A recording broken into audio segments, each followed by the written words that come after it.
uh, principals from various colleges, IQC coordinators from various colleges, teachers from various colleges who are attending this particular webinar.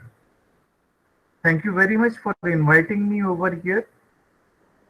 I just wish to add a few words so that it will help all of you to progress for IQAC and for NAC.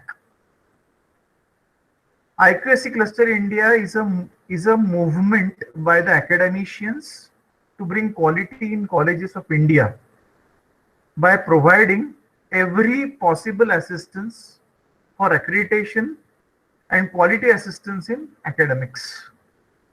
Our policy is to promote cooperation without competition. The role of cluster in Maharashtra, especially since this is initiated in Maharashtra, is with highest number of accredited colleges. Out of the 1600 colleges that have been accredited in Maharashtra, 700 colleges have been supported by IQAC Cluster India, which is a group of IQAC coordinators which works almost free for almost all the colleges in India. We work in following areas: providing 24/7 support to every college and university through the Telegram group. We have a group called Telegram group. Namita Gurji will be giving you the link of it. I request you to all of you to please join that group so that whatever doubt, whenever you have, you just post it over there. Someone from India is going to answer it. You need not know his name. Sometimes there can be more than one answer also. Second part is promoting local leadership by creating tie-ups between the colleges. So we create clusters locally so that small clusters are formed at local level. वहां पर ही उनकी leadership आ जाती है. They help each other. Then we conduct training. We train IQC coordinators for in FDPs, which is a 1 week training. We train the trainers with the help of RUSA Maharashtra. We train for the teachers for 1 week with the help of HRDC. We are in association with HRDC, with RUSA, with UGC, and with almost all the top bodies in India. We conduct awareness programs about accreditation. We conduct meetings. We have meetings with the managements for IQAC and SSR writing. We assist colleges to conduct state and national level conferences. We train the teachers to adapt to quality procedures. We create training manuals. And in the last 1 month, we have trained more than 3,000 people in 16 workshops, in 16 webinars and workshops related to NAC, related to AQR, related to outcome-based learning, related to a variety of topics. IQAC Cluster India is instrumental and has memberships from almost 26 states of India. The membership is a free membership, and any kind of association that you need is available 24/7. We say 24/7, it means 24/7. आप अगर map के लिए कुछ तैयारी कर रहे हो, आप अगर AQR के लिए कुछ तैयारी कर रहे हो, आपको लगने वाली कोई भी हेल्प आप उस ग्रुप पे पूछिए, you will get it for free. Besides that, in case you want to conduct any kind of webinars, you want to conduct any kind of visits, you want to get your reports assessed, those also are provided by us. Namita Rajput madam is working for IQAC Cluster India and she represents us in Delhi. We request you to please be in touch with her, and wherever you feel like taking the help from us, please feel free to take help from us.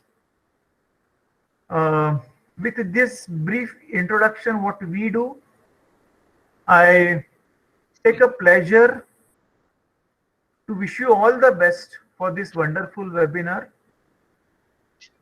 There will be a big takeaway from the webinar, and please feel free to communicate. Thank you very much for listening patiently. Thank you very much. Thank you, Piyush sir. Thank you so much. Thank you so हम much, लोग Dr. को- Piyush. Thank you. Thank you sir. हम लोग चलते हैं अपने workshop की तरफ। हमारी वर्कशॉप की हमारी आज की resource person doctor Namita Rajput ji, जो कि हमारी रिसोर्स पर्सन होने के साथ ही श्री अरविंदो कॉलेज इवनिंग दिल्ली की प्रिंसिपल भी हैं। समय समय पर डॉक्टर नमिता राजपूत जी ने अपना बहुत सहयोग, बहुत सानिध्य एक छोटे बच्चे की भांति हाथ पकड़ के इन्होंने बहुत आगे बढ़ाया है, और आपके साथ में हमारे कॉलेज ने एक एमओयू भी साइन किया है। डॉक्टर नमिता राजपूत जी को वर्कशॉप के लिए आमंत्रित करने से पूर्व मैं आप सभी को उनके एक छोटे से परिचय से अवश्य परिचित कराना चाहूंगी। डॉक्टर नमिता जी 2017 से श्री अरविंदो कॉलेज इवनिंग में प्रिंसिपल पद को सुशोभित करते हुए शिक्षा के नव सोपानों का सृजन कर रही हैं। अगर उनके शैक्षणिक अनुभव की बात की जाए तो 27 वर्षों का एक बहुत लंबा शैक्षणिक अनुभव उनके पास है। अरविंदो कॉलेज में प्रिंसिपलशिप से पूर्व ये इसी कॉलेज में कॉमर्स डिपार्टमेंट में एसोसिएट प्रोफेसर के रूप में कार्य कर रही थी। साथ ही इन्होंने दिल्ली यूनिवर्सिटी के प्रीमियम कॉलेजेस जैसे Kamala Nehru college, Venkateswara college, Shivaji college को भी अपनी सेवाएं प्रदान की हैं। बात करें यदि इनकी शिक्षा की, तो इन्होंने एमए कॉमर्स प्रथम श्रेणी के साथ हिंदू कॉलेज दिल्ली से उत्तीर्ण की। इसके साथ ही बैंकिंग तथा फाइनेंस व ह्यूमन रिसोर्सेज डेवलपमेंट इत्यादि विषयों पर इन्होंने शोध कार्य किए। लगभग 200 से अधिक कॉन्फ्रेंसेस में इन्होंने अपने शोध पत्रों को प्रस्तुत किया, साथ ही उनका प्रकाशन हुआ। लगभग 150 से अधिक सेमिनार्स में राष्ट्रीय व अंतर्राष्ट्रीय स्तर पर इन्होंने अपने पत्रों को प्रकाशित किया। 30 से अधिक पुस्तकों के साथ ये वर्तमान में भी लेखन कार्य में प्रवृत्त हैं। एक पाठशाला के लिए इन्होंने लगभग 34 मॉड्यूल तैयार किए और वर्तमान में अनेक प्रतिष्ठित राष्ट्रीय व अंतर्राष्ट्रीय पत्रिकाओं में सलाहकार समिति में मुख्य रूप से विराजमान हैं। इसके साथ ही डॉक्टर नमिता मैम का जो कार्य है वो बहुत ज्यादा है। मुझे ऐसा लगता है कि यदि मैं केवल उनका परिचय देने लग जाऊं तो ये हमारा पूरा सेशन निकल जाएगा, इसलिए मैं बहुत अधिक ना बोलते हुए मैं अपनी वाणी को विराम देते हुए मैं पूरे आदर और सम्मान से अपने मैम को अपने रिसोर्स पर्सन के रूप में उपस्थित डॉक्टर नमिता राजपूत मैम को यहाँ पे आमंत्रित करते कि मैम सेशन को संभालिएगा।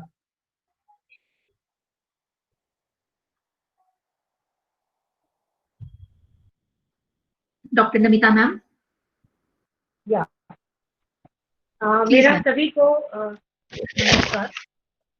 मुझे लक्ष्मी जी, हाँ, मुझे सारे ऑर्गेनाइजर्स, हमारे शिक्षा मंत्री जो मुख्य अतिथि के रूप में यहाँ पे उपस्थित थे, उनका धन्यवाद, उनका आभार दिल से। यहाँ की प्रिंसिपल वीरेंद्र गांधी जी का धन्यवाद, और लक्ष्मी जी का और आरती जी का, जिन्होंने इस प्रोग्राम अंतर्राष्ट्रीय मेरा आभार। मैं इस चीज से बहुत प्रसन्न हूँ कि IQAC क्लस्टर, जिसकी मैं ऑफिशियल रिसोर्स पर्सन हूँ, और मुझे पीयूष जी ने पर्सनली ट्रेन किया है इस चीज को लेकर कि हम जहाँ पे भी अपनी कंसल्टेशन दे सकते हैं, NAAC स्टैंडर्ड्स को लेकर, क्वालिटी स्टैंडर्ड्स को लेकर, एजुकेशन स्टैंडर्ड्स को लेकर बढ़ाने के लिए हम लोग तत्पर हैं। जैसे कि पीयूष जी ने अभी आपको बताया कि एक टेलीग्राम ग्रुप है जिसका लिंक मैं आपको दूंगी, और जितने भी मैं यहाँ पे वक्तव्य दूंगी उनकी पावर पॉइंट प्रेजेंटेशंस का लिंक दूंगी। वो आप IQAC क्लस्टर की वेबसाइट से सारे क्राइटेरिया जो कि रिवाइज्ड एक्रेडिटेशन फ्रेमवर्क के अंडर है आप डाउनलोड कर सकते हैं। तो क्राइटेरिया वाइज आपको पावर पॉइंट प्रेजेंटेशंस मिल जाएंगी। आपको एक ऐसा फोरम मिल जाएगा टेलीग्राम का, जो कि IQAC क्लस्टर के बहुत सारे लोग उससे जुड़े हुए हैं। आप बिल्कुल हैरान हो जाएंगे कि आप उस पर अपनी क्वेरी लिखेंगे कि इस चीज को हम कैसे सॉल्व करें, या इस चीज का हम कैसे पर्पस हो सकता है, कैसे इसके लिए हमें डॉक्यूमेंट बनाना है, क्या NAAC इसमें हमें नंबर देगा या नहीं देगा, या हमें ऐसा कौन सा काम करना चाहिए कि हमारा जो स्टैंडर्ड्स हैं, एक्रीडेशन है, वो बढ़ सके, तो टेलीग्राम ग्रुप पे आप क्वेश्चन लिखेंगे तो आपको तुरंत उसका कोई ना कोई उनका जो रिसोर्स पर्सन उससे जुड़ा हुआ है, क्योंकि बहुत लोग सारे क्राइटेरिया को जानते हैं। मैं इस क्लस्टर की सराहना करती हूँ कि जो पूरे पैन इंडिया में अभी तक मेरे ख्याल से जो मेरी नॉलेज में है 25 स्टेट्स के बहुत सारे इंस्टीट्यूट के साथ मिलकर उन्होंने एक्रेडिशन करने के लिए मदद की है, उनकी रिपोर्ट्स को रीराइट किया है, उनको रिपोर्ट राइटिंग में हेल्प की है। तो IQAC क्लस्टर का बहुत बहुत आभार, पीयूष जी जो कि इसके फाउंडर हैं उसका बहुत बहुत आभार।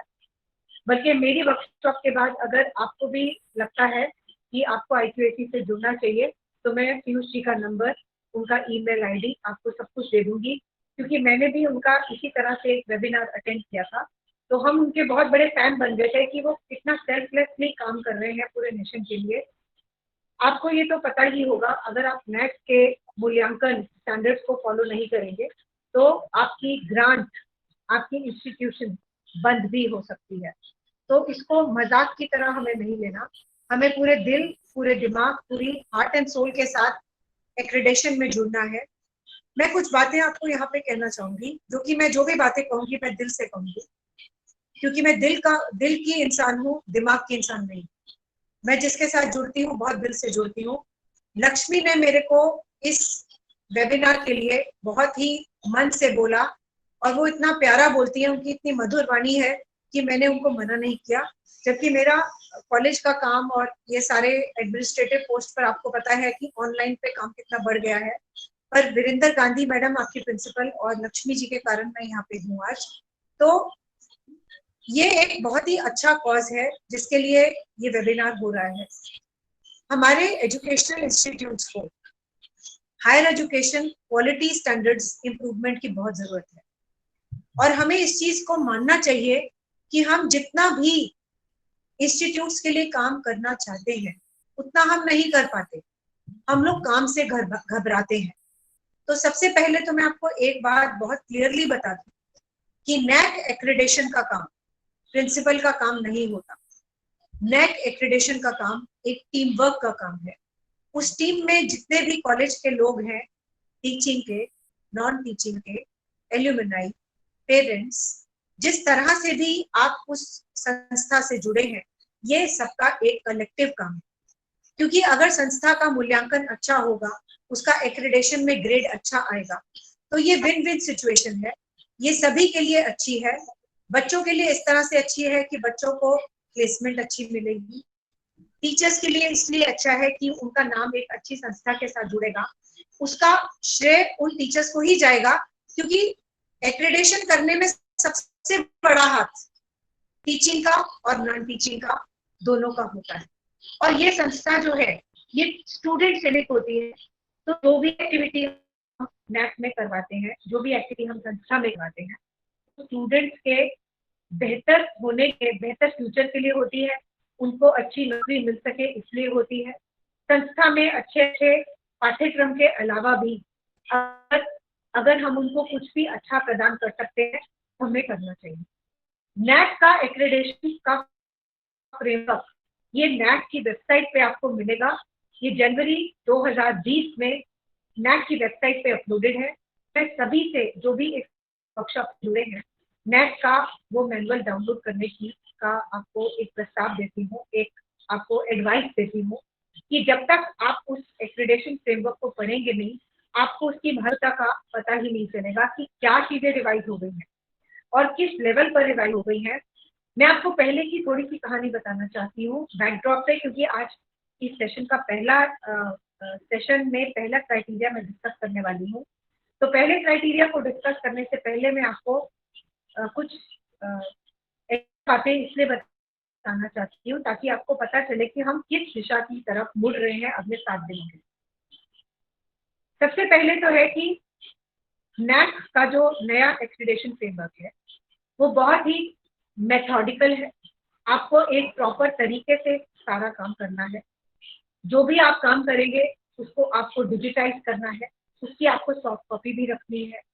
नैक ने कुछ स्टैंडर्ड ऑपरेटिंग प्रोसीजर बना दिए हैं जिसको आपको फॉलो करना है।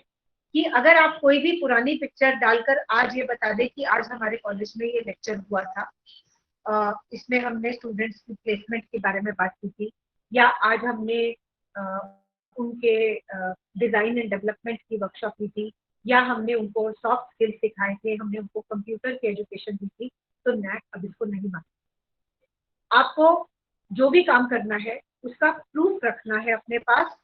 जैसे मैं आपको अपना एग्जांपल दूंगी, क्योंकि जिस तरह से मैं आपको अपना वक्तव्य दूंगी वो आपके दिल को छुएगा, आपको ज्यादा अच्छे से पता चलेगा। ज्यादा ऑफिशियल लैंग्वेज ना यूज करते हुए मैं आपको अपनी जो फॉर्मल लेवल पे मैं जो भी जहां जहां पे भी क्राइटेरिया वाइज IQAC क्लस्टर जो क्राइटेरिया वाइज जो भी वक्तव्य ये वाला जो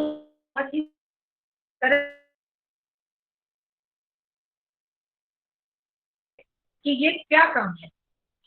इस काम में सबसे पहले मैंने आपको बताया कि नैक बहुत ही स्ट्रिक्ट हो गया है और दो तरह से इसमें मैट्रिक्स जुड़ गए हैं, क्वालिटेटिव स्टैंडर्ड्स है और क्वांटिटेटिव स्टैंडर्ड्स है। क्वालिटेटिव स्टैंडर्ड में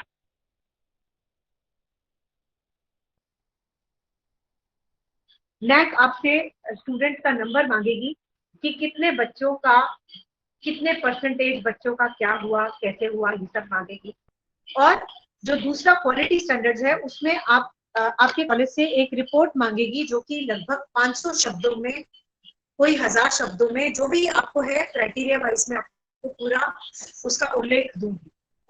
तो मेरी आप सबसे एक रिक्वेस्ट है कि जो भी मैं पॉइंट्स आपको बता रही हूँ, हालांकि लक्ष्मी जी से ये निवेदन है कि जो भी मेरा वक्तव्य है उसकी रिकॉर्डिंग सबको शेयर की जाए। जी पहले क्या था कि नैक में पांच सालों का रिकॉर्ड नैक आपको मांगती थी और उन 5 सालों का रिकॉर्ड क्राइटेरिया वाइज आपको देना पड़ता था। उसमें जो रिवाइज्ड एक्रीडेशन फ्रेमवर्क से थोड़ा हटकर चीजें थी, पर आज मैं सिर्फ रिवाइज्ड एक्रीडेशन फ्रेमवर्क की बात करूंगी। सबसे पहले तो मैं आपको ये बताऊंगी कि ऑरोबिंदो कॉलेज इवनिंग सबसे पहला दिल्ली यूनिवर्सिटी का कॉलेज है जिसका रिवाइज्ड एक्रीडेशन फ्रेमवर्क में नैक का मूल्यांकन हुआ है, दैट इज 70-30। 70% आपका इवेल्युएशन जो हुआ है वो ऑनलाइन है और 30% इवेल्युएशन जो है जब आपकी टीम विजिट करेगी वो उसका मूल्यांकन वो उस टीम से होगा। तो कुल मिला के आपका 100% आपका नैक का एक्रीडेशन स्कोर आएगा। आपको ये जानकर खुशी होनी चाहिए कि नैक का जो नया सिस्टम है वो बहुत ही ट्रांसपेरेंट है, बहुत ही सरल है, अच्छा है, स्टैंडर्डाइज है, वन नेशन वन पॉलिसी के ऊपर वर्क करता है। चाहे कोई हरियाणा का, चाहे कोई यूपी का, चाहे की तरफ जा रहा है तो उसको सेम क्राइटेरिया से निकलना पड़ता है। ये हमारे लिए एक बहुत ही ट्रांसपेरेंसी आ रही है हायर एजुकेशन में कि अगर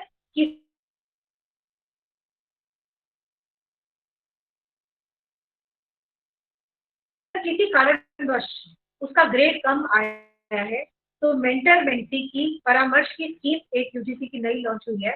तो वो आपको उस स्कीम के अंदर आप किसी, अगर आपका लोअर ग्रेड है तो आप मेंटी बनोगे और अगर आपका हायर ग्रेड है तो आप मेंटर बनोगे, ताकि आप उस इंस्टीट्यूट के स्टैंडर्ड्स को एलिवेट कर सको, बढ़ा सको।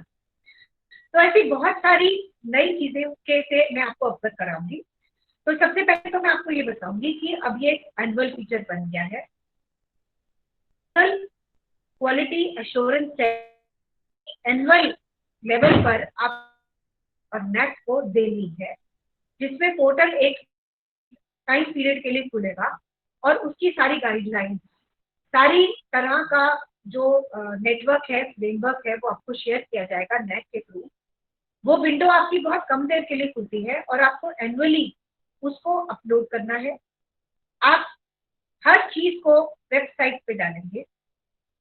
70% इवेल्युएशन का क्या मतलब है कि हर चीज ऑनलाइन, नैक जो है आपको ऑनलाइन इवेल्युएट करेगा। इसका मतलब सबसे पहले जो भी कॉलेज की वेबसाइट है उसको आपको हर तरीके से एनरिच करना है कि स्टूडेंट्स को अगर कोई प्रॉब्लम हो रही है तो वो कैसे किसको कांटेक्ट करेंगे, स्टूडेंट ग्रीवियंस पोर्टल कहाँ पे है, अगर आपकी कौन सी कमेटी है, उसका कौन कन्वीनर है, उसका क्या फोन नंबर है, उसका कहाँ पे क्या लिखा है, स्टूडेंट काउंसिल कौन सा है, मतलब एक हायर एजुकेशन इंस्टीट्यूट से रिलेटेड विभिन्न अलग अलग तरह की चीजें, सभी चीजें आपको ऑनलाइन वेबसाइट पे आपको डालनी पड़ेगी। नेट टीम विजिट से पहले जो भी आपके टीम अपॉइंट होगी, वो आपकी पूरी वेबसाइट को स्टडी करती है कि क्या ये एक्चुअली काम हो रहा है, कि बेवकूफ तो नहीं बना रहे, क्योंकि पहले ऐसे बहुत सारे एग्जाम्पल्स हैं हमारे नेट के अंदर जिन्होंने कुछ भी नहीं किया हुआ था, उन्होंने फेक चीजें डाली हुई थी। मैं आपको एक सबसे बड़ी बात बता दूं, नेट में कभी भी कोशिश भी नहीं करना कि कोई भी फेक इंफॉर्मेशन डाले।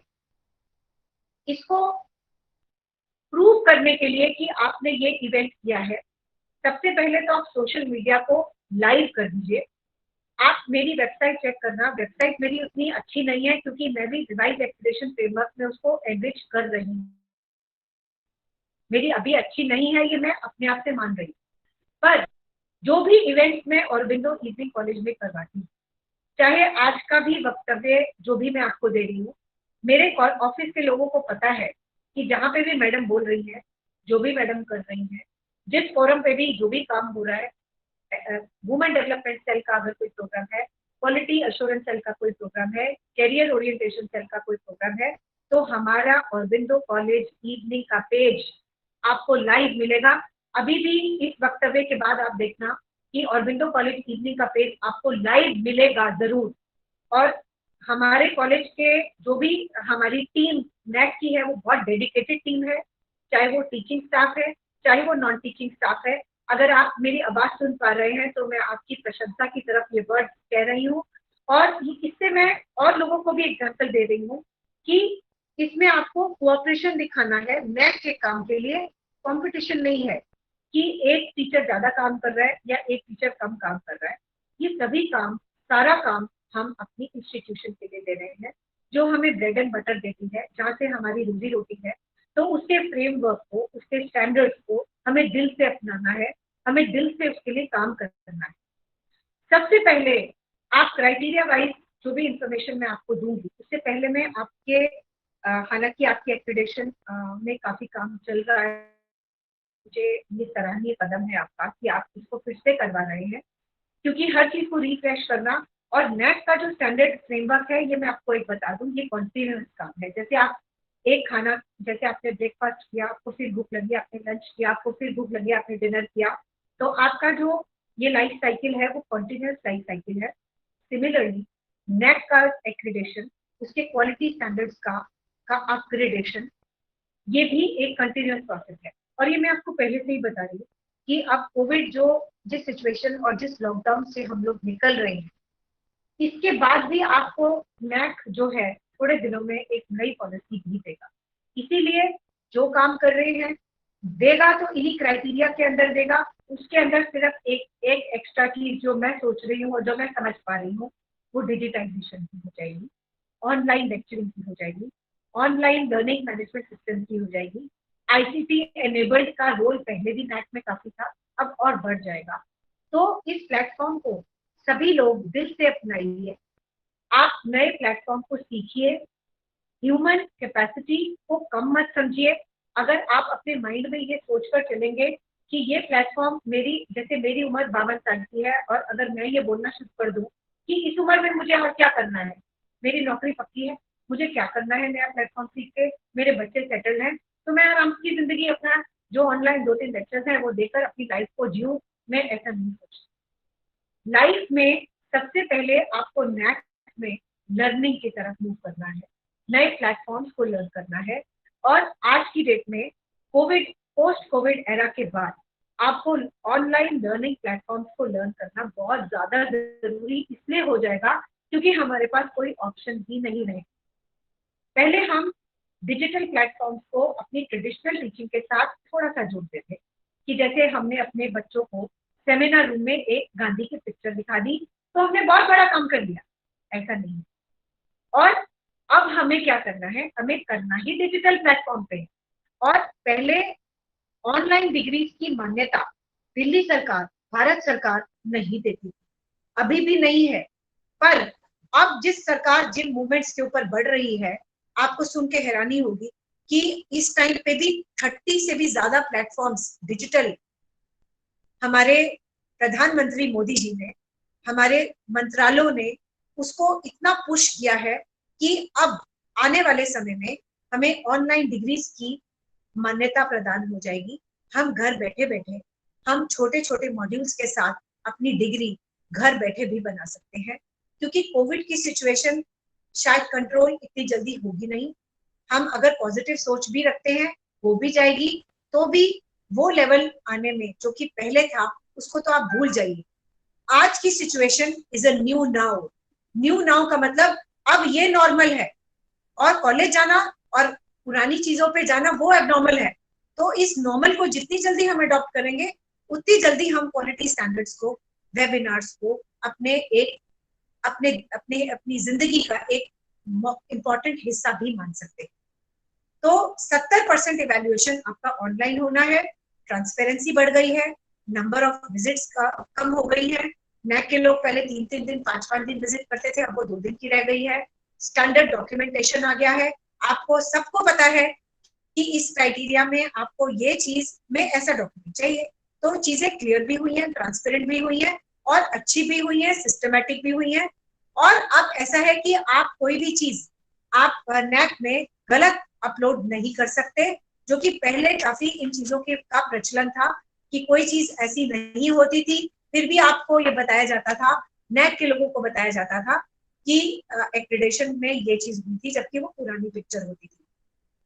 जितना भी मैं फिर से IQAC क्लस्टर की बात करूंगी कि ये उन्होंने मुझे फ्रेमवर्क इतना मेरे दिलो दिमाग में घुसा दिया है कि मुझे काफी लोग इनवाइट करते हैं IQAC क्लस्टर को, as a resource person of IQAC cluster invite करते हैं कि नमिता आप हमें ये समझाओ कि हम एक्रेडिटेशन को कैसे बेटर करें। सबसे पहले आपको डॉक्यूमेंटेशन की तरफ मूव करना है। जो भी इवेंट आप अपने कॉलेज में करेंगे उसका डॉक्यूमेंट बनाइए, सॉफ्ट कॉपी भी बनाइए, उसकी इमीडिएटली गूगल प्ले स्टोर, अगर आप स्मार्टफोन यूज करते हैं, एंड्रॉइड यूज करते हैं, तो प्ले स्टोर से जियो टैग्ड आपको एक एप्लीकेशन डाउनलोड करनी है। कोई भी इवेंट है उसकी आप फोटो खींचेंगे, उसमें कैमरा डाउनलोड हो जाता है अपने पास। मैं फिर से बता रही हूँ, एंड्रॉइड अगर आप फोन यूज कर रहे हैं तो जियो टैग्ड एप्स, और अगर आप एप्पल यूज कर रहे हैं, आईफोन यूज कर रहे हैं, तो आपकी एप्पल स्टोर से आपको जियो टैग्ड मतलब जिसमें ज्योग्राफी आ जाए उस पिक्चर के अंदर, ऐसी आपको एप्लीकेशंस को डाउनलोड करना है। कोई भी इवेंट कराइए, उसको आप उसकी फोटो खींचिए, उस फोटो में लॉन्गिट्यूड, लैटिट्यूड, लोकेशन, नाम, प्लेस और कॉलेज का लोगो ऑटोमेटिक आ जाता है। तो वो अपने आप में वो फोटो एक प्रूफ बन जाती है कि आपने ये इवेंट किया था। और ये स्टैंडर्ड ऑपरेटिंग प्रोसीजर में नैक ने इसको मान्यता दे दी है कि अगर आपने कोई इवेंट के बारे में आपने कुछ लिखा है रिपोर्ट में, क्वालिटेटिव मैट्रिक्स में या क्वांटिटेटिव मैट्रिक्स में, तो नैक आपको हर चीज का प्रूफ मांगती है, जो कि बहुत जरूरी भी है, क्योंकि फ्रॉडुलेंट प्रैक्टिसेस और नॉन ट्रांसपेरेंट प्रैक्टिसेस को कम करने के लिए ये एक बहुत अच्छा तरीका है कि जियो टैग फोटोग्राफ्स आप क्लिक करिए और उसके अंदर अपलोड करते जाइए। आपको ये कॉन्टिन्यूसली करना है, और नैक का काम जो भी आप करा रहे हैं, आप अपने कॉलेज में क्राइटेरिया वाइज आप अपनी नैक टीम को विभाजित कीजिए। जैसे आपने IQAC की एक टीम बनाई, IQAC में आपके गवर्निंग काउंसिल के लोग हैं, पेरेंट्स हैं, एलुमनाई हैं, आपके टीचर रिप्रेजेंटेटिव्स हैं, आपके स्टूडेंट रिप्रेजेंटेटिव्स हैं। इसका IQAC क्लस्टर IQAC का फॉर्मेशन आपको कैसे करना है, ये आपको नैक की वेबसाइट पे मिल जाएगा। आप IQAC की कमेटी बनाइए, उसकी रेगुलर मीटिंग्स करिए, क्वालिटी स्टैंडर्ड्स को इम्प्रूव करने के लिए आप जो भी इवेंट्स आप कराते हैं उसमें आप लिखेंगे under the aegis of IQAC। उससे क्या होगा कि IQAC कोऑर्डिनेटर जो भी होगा उससे हर चीज होकर गुजरेगी। कहीं कोई कमी पेशी है तो वो आपके क्वालिटी स्टैंडर्ड्स को बढ़ाने में मदद करेगा। IQAC कोऑर्डिनेटर का नैक पोर्टल का रोल बहुत ज्यादा इंपॉर्टेंट है ये क्वालिटी स्टैंडर्ड्स को बढ़ाने के। तो आप ऐसे लोगों को ही नॉमिनेट करिए अपने कॉलेज में जिनके अंदर एक जील है अपने कॉलेज को उठाने के लिए, अपने कॉलेज का नाम बनाने के लिए, अपने इवेंट्स को करवाने के लिए। तो जो भी आप डॉक्यूमेंटेशन करेंगे वो आप कभी भी, अब जैसे फॉर एग्जांपल मैं एक कॉलेज की प्रिंसिपल हूँ, मैंने जनवरी में एक इवेंट करवाया, मैंने अपनी नेट टीम से बोला मुझे वो जनवरी इवेंट का रिपोर्ट चाहिए, 1 सेकंड में उन्होंने मुझे लाके दे दिया, इसका मतलब मैं वो रिट्रीव कर सकती हूँ कभी भी। तो आप उसको अपनी कॉलेज की स्पेशली 1-2 ईमेल आईडीज ऐसे बनवाइए, हर कॉलेज के रिकॉर्ड को गूगल ड्राइव पे सेव करिए। जैसे फॉर एग्जांपल आपने करियर एंड गाइडेंस सेल आपका एक चल रहा है कॉलेज में, जो लोगों को, बच्चों को प्लेसमेंट करने में मदद करता है। तो जो भी आपने करियर एंड गाइडेंस सेल में इवेंट्स कराए, साथ साथ ही आपने गूगल ड्राइव पे उसकी एक्टिविटी रिपोर्ट बनाई, साथ साथ ही आपने गूगल फॉर्म बनाया जिसमें कि कितने बच्चों ने उसमें पार्टिसिपेट किया, आपने उसके बारे में नोट किया, और उसके बाद आपने कुछ फोटोग्राफ्स उसमें डाल दिए जो कि किन बच्चों ने और क्या क्या इवेंट में पॉसिबल हुआ था। अगर आप ऐसा करेंगे, गूगल ड्राइव पे हर चीज को सेव करते जाएंगे, तो वो इंफॉर्मेशन कभी भी आप रिट्रीव कर सकते हैं, कभी भी आपके पास आ सकती है।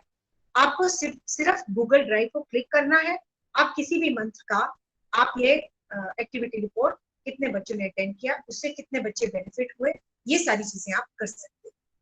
दूसरी बात, आप हर क्राइटेरिया में परमानेंट टीचर को, एक परमानेंट टीचर को, 2 परमानेंट टीचर को जरूर अकाउंटेबल बनाइए। चाहे आपकी टीम में कॉन्ट्रेक्चुअल एडहॉक टीचर्स या गेस्ट टीचर्स काम कर रहे हैं, मैं उनके ऊपर जरा भी उंगली नहीं उठा रही, क्योंकि वो कॉलेज के परमानेंट रोल्स पे नहीं है। इसी वजह से सिर्फ एक ये वजह है कि जो भी नैक के 7 टीम्स आप बनाएंगे, उसमें अकाउंटेबिलिटी एक परमानेंट टीचर की जरूर करिए। और वैसे भी एकता में आपको काम करना है, कलेक्टिवली आपने काम करना है, पर अगर आपको प्रिंसिपल को इतने सारे लोगों के साथ डील करना पड़ेगा तो वो क्वालिटी स्टैंडर्ड्स नहीं आ पाए। मैं आपको इसकी हायरार्की बताती हूँ। जैसे मैंने अपने 2 लोगों को अपॉइंट किया, एक आईक्यूएसी कोऑर्डिनेटर, एक नैक कोऑर्डिनेटर। आईक्यूएसी जो है वो सारे इवेंट्स को हैंडल करेगा to raise the quality standards. NAAC के जो कोऑर्डिनेटर हैं उन्होंने आगे अपनी 7 टीम बना ली क्राइटेरिया वाइज। हर 7 टीम में एक एक परमानेंट टीचर को आप अकाउंटेबल बनाइए, और उनको आप उनसे मंथली, वीकली, क्वार्टरली, जैसे भी आपके कॉलेज में फंक्शनिंग हो रही है, आप उनसे उसकी रिपोर्ट मांगिए। सीधा सीधा रिपोर्ट्स आप उन गूगल ड्राइव्स पे सेव करिए, और उन गूगल ड्राइव्स का लिंक जो है वो आप अपनी वेबसाइट पे डाल दीजिए। इससे क्या होगा कि कभी भी, किसी भी टाइम, किसी को भी आपके कॉलेज के बारे में जानना है तो वो उस क्लिक करेगा उस वेब लिंक पे, और उसको दिख जाएगा कि हाँ, इस कॉलेज ने करियर एंड गाइडेंस सेल के अंदर आज तक इस महीने में इतने इवेंट्स करे, इसमें इतने लोगों को प्लेसमेंट मिली, इतने लोगों को इंटर्नशिप मिली, इतने लोगों ने पार्टिसिपेट किया। तो ये सारी की सारी इंफॉर्मेशन हमें इस तरह से बनानी है। स्टैंडर्ड ऑपरेटिंग प्रोसीजर के हिसाब से आपको गूगल फॉर्म्स बनाने हैं, स्टैंडर्ड ऑपरेटिंग प्रोसीजर्स डॉक्यूमेंट्स के हिसाब से आपको हर चीज करनी है, और हर चीज को आपको सेव करते जाना है कॉन्टिन्यूसली, क्योंकि मैंने आपको बताया ये कॉन्टिन्यूस प्रोसेस है। और अब एक एनुअल क्वालिटी अश्योरेंस रिपोर्ट आपको हर साल के एंड में, जो भी जिस टाइम पे भी आपकी एक्टिविटी और नेट पोर्टल आपको टाइम देगा, आपको अपलोड करनी ही करनी है। आपके पास कोई ऑप्शन नहीं है। ये प्रिंसिपल का काम नहीं है, ये पूरे कॉलेज का काम है, टीम वर्क है, कोऑपरेशन है, और जितना बढ़ चढ़ के आप क्वालिटी स्टैंडर्ड्स को इंप्रूव करेंगे, आज नहीं तो कल आपके काम को की सराहना भी की जाएगी, और आपको आगे फोरम, आगे जाने का एक सीढ़ी भी मिलेगी कि हाँ, एक्स टीचर ने बहुत ज्यादा कंट्रीब्यूट किया।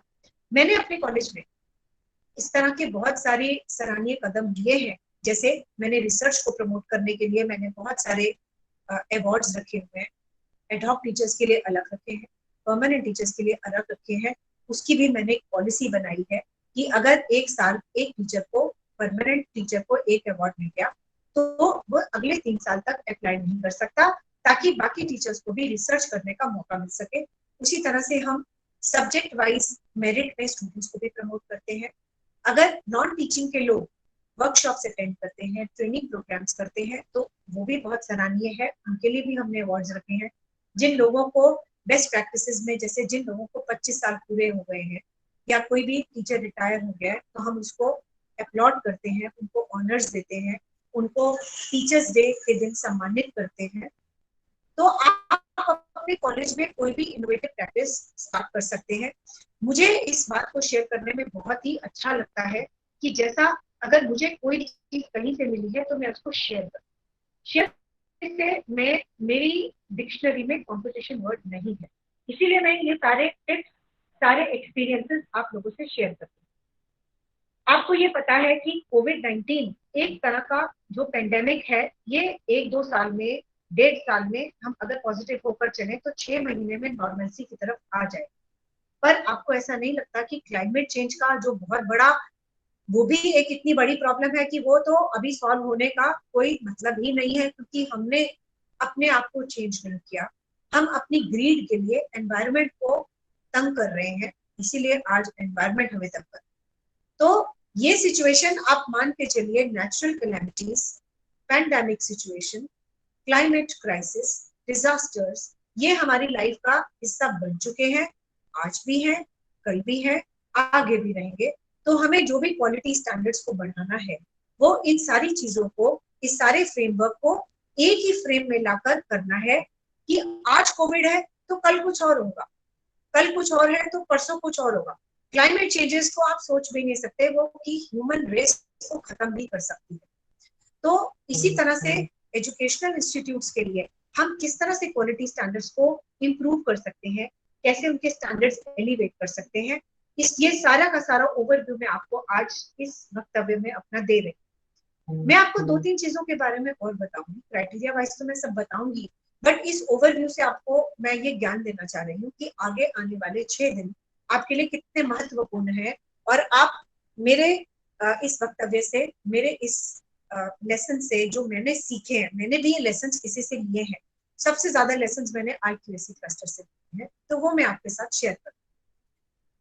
हालांकि IQAC क्लस्टर जिस तरह से काम कर रहा है सेल्फलेस, मैं आपके कॉलेज को भी उसका एक हिस्सा बनाऊंगी इस वर्कशॉप के बाद, क्योंकि ऐसी बहुत सारे फ्रेमवर्क हैं। जैसे नॉन टीचिंग का एक नया प्रोग्राम हम लोग लॉन्च कर रहे हैं, जिसके अंदर पेपरलेस हो जाएगा बिल्कुल आपका ऑफिस। आप ऑफिस आओ या ना आओ, आपको आपका ऑफिस चलेगा।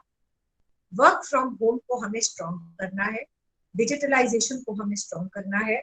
इस तरह की स्ट्रेटजीज IQAC क्लस्टर, उसका जिसका कि मैं भी एक बहुत इंपॉर्टेंट पार्ट हूँ, हम लोग इसके ऊपर काम कर रहे हैं, जो कि विन विन सिचुएशन। आपको ये पता ही है कि जितना भी हम कार्यक्रम आपके साथ कर रहे हैं, मैं औरबिंदो कॉलेज की प्रिंसिपल और हमारे जो गुरु नानक गंगा कॉलेज की प्रिंसिपल है वीरेंद्र गांधी, ये हमारा कोई भी मॉनेटरी ट्रांजैक्शन इसमें नहीं है। मेरा आपके साथ जुड़ने का सिर्फ एक ये है कि हम लोग मिलकर, जिसमें और भी अंतरराष्ट्रीय कुछ लोग जुड़े हैं, जो कि इसमें अंदर कैप्शंस का और ट्रांसलेशन का ऑप्शन है कि वो मेरा इंग्लिश में ट्रांसलेट कर सकते हैं, क्योंकि मुझे लक्ष्मी ने ये खास करके कहा था कि अपनी मातृभाषा में, अपनी सरल शब्दों में आप अपनी एक्रेडिटेशन की बात कहेंगी। तो इसलिए मैं, हालांकि मैं एक कॉमर्स की प्रोफेसर हूँ, तो मुझे हिंदी में बोलना थोड़ा कम आता है, पर फिर भी मैं अपना एक छोटा सा प्रयास कर रही हूँ कि मैं अपनी भाषा को सरल तरीके से आप तक पहुंचा सकूं। मेरे कॉलेज में जितने भी असाइनमेंट्स हैं, जितने भी रजिस्टर्स हैं, वेस्ट पेपर हैं, मैं वो क्या करती हूँ, मैंने एक एनजीओ के साथ कोलैबोरेशन किया है। उस एनजीओ का नाम है जागृति फाउंडेशन। आप ऑनलाइन चेक करेंगे, आप उनके साथ MOU साइन कर सकते हैं।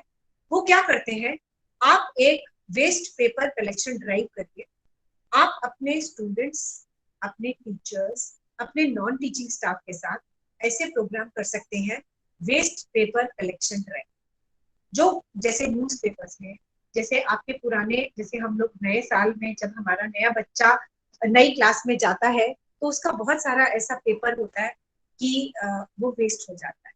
पर आपको ये तो पता ही होगा कि प्रकृति के लिए पेड़ों को काट कर हम पेपर बनाते हैं, तो पेपर हमारे लिए कितना इंपॉर्टेंट है। तो मैं आपको 2-3 टिप्स जरूर दूंगी। आप जागृति फाउंडेशन जैसी और बहुत सारी फाउंडेशन आप इंटरनेट पे डालेंगे तो आपके पास नाम आ जाएगा। मैंने आपको अपने कॉलेज का सिर्फ एक एग्जाम्पल दिया है। आप किसी के साथ भी MOU साइन कर सकते हैं। आप महीने में नहीं तो 2 महीने में या 3 महीने में, क्वार्टरली, वैसे आप महीने में अगर इसको रखेंगे तो लोगों को इस चीज की आदत पड़ जाएगी कि आप अपना जितना भी वेस्ट पेपर अपने घर से, या अपने जो आपके वेस्ट पेपर आपके पास पड़ा है, आप लेके आइए, आप उसकी वीडियोग्राफी करिए, क्योंकि नैक में हर चीज मैं आपको पहले ही बता रही हूँ कि वो प्रूफ मांगते हैं। तो आप उसकी वीडियोग्राफी करेंगे, उसमें डेट, टाइम और जियो टैग पिक्चर्स आप उसकी खींचिए। इसके दो फायदे होंगे। एक, आप अपने संस्था को एक सस्टेनेबल प्रैक्टिस की तरफ लेके जा रहे हैं, अपने प्लेनेट को बचा रहे हैं, वेस्ट पेपर को रिसाइकिल करने के लिए दे रहे हैं। मैं आपको जागृति फाउंडेशन का पूरा नाम मुझे ध्यान नहीं है, बट जहां तक मुझे याद है जागृति फाउंडेशन है। तो वो क्या करते हैं, कॉलेज से आकर वेस्ट पेपर उठाते हैं और वेस्ट पेपर के बदले में वो आपको रिम्स दे के जाते हैं, वो भी रिसाइकिल्ड रिम्स होते हैं। तो आप अपने कॉलेज का पेपर वर्क उससे आप पूरा कर सकते हैं। तो इसमें कोई मॉनेटरी ट्रांजैक्शन नहीं हुआ, ये सबसे अच्छी बात है। ये बेस्ट प्रैक्टिस भी है, सस्टेनेबल प्रैक्टिस भी है, आपके कॉलेज के लिए खर्चा भी कम हो रहा है, और जो पुराना पेपर वो लेके जा रहे हैं उसके बदले वो आपको नया पेपर दे रहे हैं, नए रजिस्टर्स दे रहे हैं। तो हमने एक अपने कॉलेज में जॉय गिविंग वीक रखा था। एक दिन हमने गरीब लोगों को खाना बांटा था, एक दिन हमने उनको अपने फुटवियर, जो कि ग्रीन सोल फाउंडेशन के साथ, जो कि मुंबई में है, उनके श्रेयास जी जो है सीईओ, उनका विजन इतना अच्छा है, वो गिफ्ट अ वॉक करते हैं कि वो आप अपने जो भी पुराने स्लीपर्स हैं, पुरानी चप्पल है, पुराने जूते हैं, वो आप मुंबई में कोरियर कर दीजिए। उससे वो गरीब लोगों को मुफ्त में चप्पल देते हैं, क्योंकि लोगों के पास पहनने के लिए, हमारे पास भगवान का दिया बहुत कुछ है, उसके हम बहुत शुक्रगुजार हैं, पर हमें जो अंडर प्रिविलेज लोग हैं उनकी मदद भी करनी है। तो हम कॉलेज के जरिए आउटरीच प्रोग्राम्स के अंदर इस तरह के प्रोजेक्ट्स कर सकते हैं, इस तरह के एमओयू साइन कर सकते हैं कि वेस्ट पेपर आप फाउंडेशन को दीजिए, वो आपको नया पेपर देंगे, फिर आप उनको दीजिए। तो ये साइकिल में क्या होगा कि वही पेपर, आपको ये पता है कि एक ही पेपर कम से कम 10 बार रिसाइकिल, 10 से भी ज्यादा आप नई टेक्नोलॉजी के अंदर हो सकता है। और मिनिस्ट्री ऑफ एनवायरनमेंट के बारे में एक मैं आपको बहुत अच्छा एग्जाम्पल दूंगी। वहां पे एक डॉक्टर साबत है, SABAT, और बिंदु कॉलेज मॉर्निंग की मैं प्रोफेसर हूँ, प्रिंसिपल तो मैं यहाँ पे सिर्फ 3 साल से हूँ। पर मैंने एक प्रोजेक्ट किया था जिसके अंदर मिनिस्ट्री ऑफ एनवायरनमेंट में, जो कि डॉक्टर साबत ने मुझे एक मशीन, जो कि 1.5 लाख से भी ऊपर ज्यादा की कॉस्ट की है, वो हमें कॉलेज को दी थी। और वो ऐसे इनिशिएटिव्स काफी करते हैं, तो आप भी उनसे संपर्क करिए, आप उनसे बात करिए कि आप क्या क्या अपने कॉलेज के लिए कर सकते हैं। पर ये मैं ओवरव्यू दे रही हूँ, मैं अभी क्राइटेरिया वाइज मैंने शुरू नहीं किया।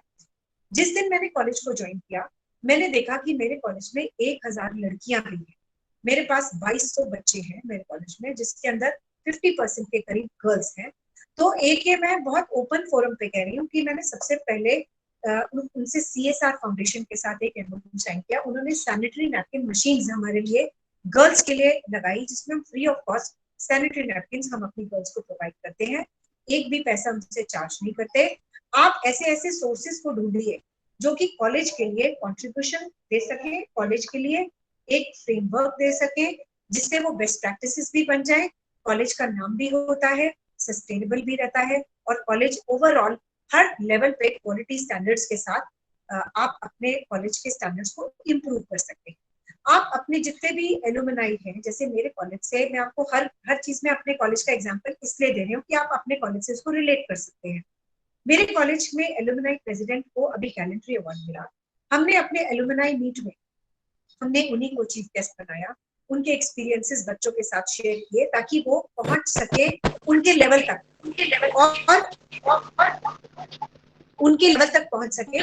और जितने भी, जैसे हमारे कॉलेज से कुछ जजेस हैं, कुछ तो हम अब अपनी वेबसाइट को स्टार अचीवर्स के नाम से हम उसको अपलोड करा रहे हैं।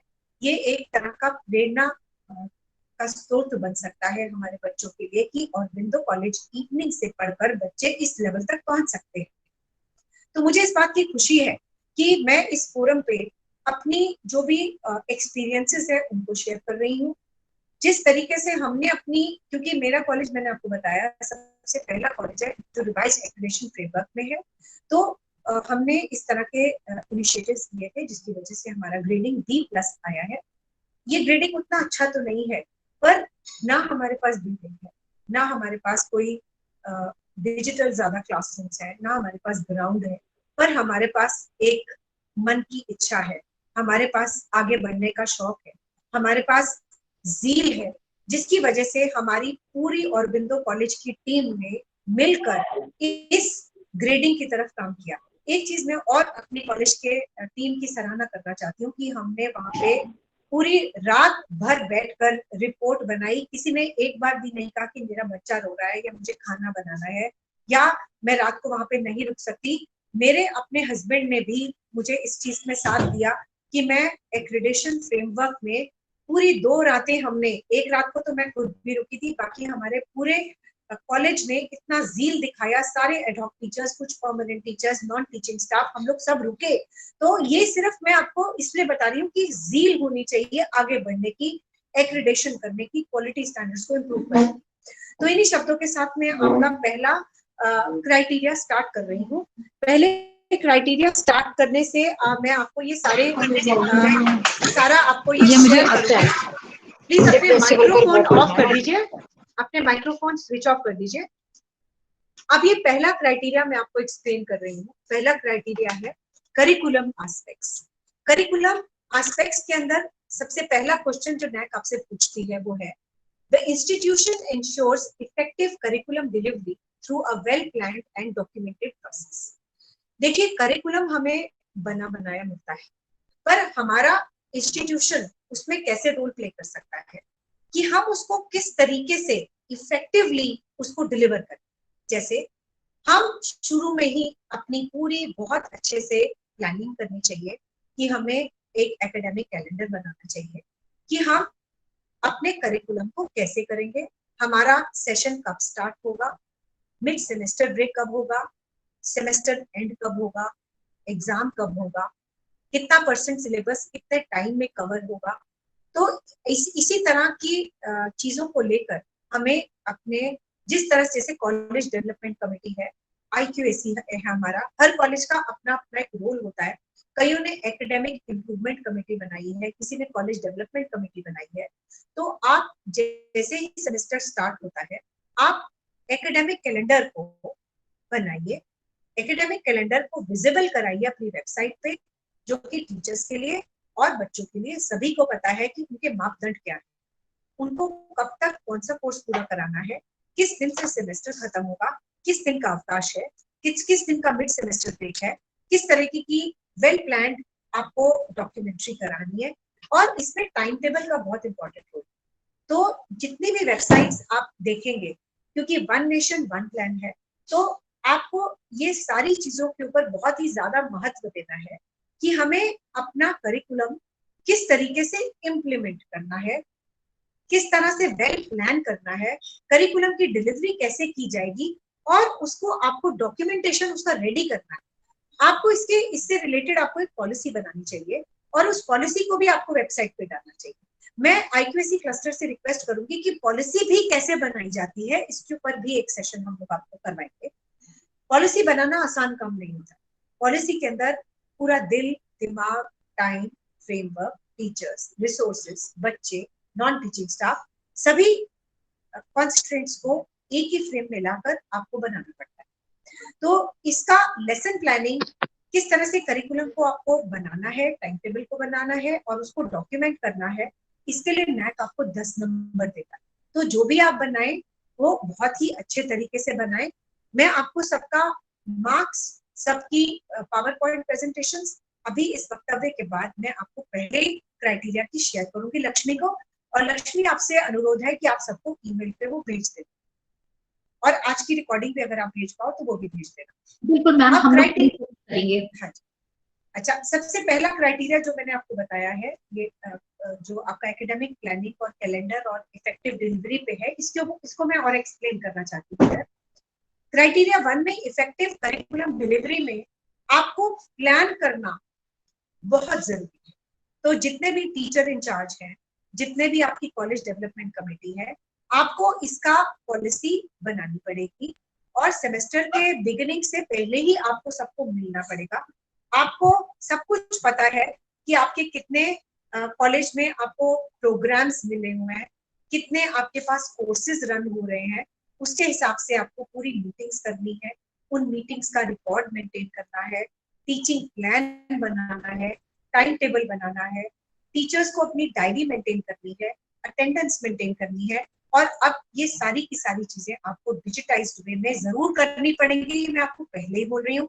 तो अब जैसे ही पोस्ट कोविड एरा से आप नॉर्मल होने की तरफ मूव करेंगे, तो आप नया सेमेस्टर जो भी आएगा, अब नए बच्चे, अभी तक तो बोर्ड का ही पेपर अटका हुआ है, बोर्ड में 12th का बोर्ड भी पूरा नहीं हुआ, तो इसलिए अब ये सारी चीजें जो मैं आपको बता रही हूँ आपको इम्प्लीमेंट करनी चाहिए, कि अभी से ही आपको प्लानिंग करनी पड़ेगी, कि क्योंकि अब ये सारा का सारा सिस्टम चेंज हो रहा है, सब कुछ डिजिटाइज हो रहा है, तो आपको जो भी प्लानिंग करनी है वो उसके बारे में आपको पूरा बहुत अच्छे से सोचना चाहिए कि हमें कैसे करना है। उस एकेडमिक कैलेंडर में उस कमेटी में कौन कौन लोग रहेंगे, टीचर इंचार्ज, जैसे हमारी दिल्ली यूनिवर्सिटी में हम PICs को इस कॉलेज डेवलपमेंट कमेटी का पार्ट बनाते हैं, प्रिंसिपल उसका पार्ट होती है, नेट कोऑर्डिनेटर उसका पार्ट होता है, IQAC कोऑर्डिनेटर उसका पार्ट होता है।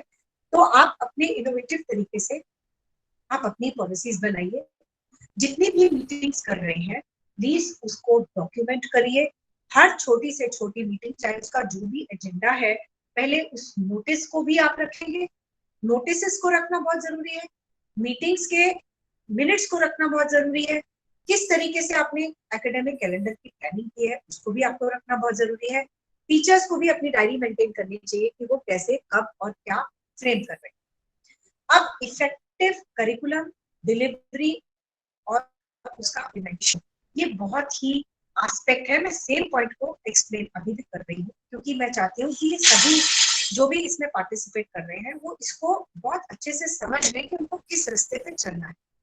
एकेडमिक कैलेंडर और उसके लेवल्स, कि हमें 50% कोर्स ऐसे करना है, और अगर आप जैसे अपने प्लानिंग कर रहे हैं तो डेफिनेटली आपके क्लास में कुछ बहुत अच्छे बच्चे भी होंगे, कुछ ऐसे बच्चे भी होंगे जो अपने स्टैंडर्ड्स अचीव नहीं कर पा रहे हैं या वो उतने इंटेलिजेंट नहीं है, तो आपको उसकी प्लानिंग भी साथ में ही करनी है कि हमें रेमेडियल क्लासेस देनी है, हमें जो मेरिटोरियस स्टूडेंट्स हैं उनको भी क्लासेस देनी है ताकि उनके और स्टैंडर्ड्स ऊपर चले, क्योंकि जितने स्टैंडर्ड्स ऊपर जाएंगे मेरिटोरियस स्टूडेंट्स के, उतना कॉलेज को लॉरेंस मिलेंगे, अवार्ड्स मिलेंगे।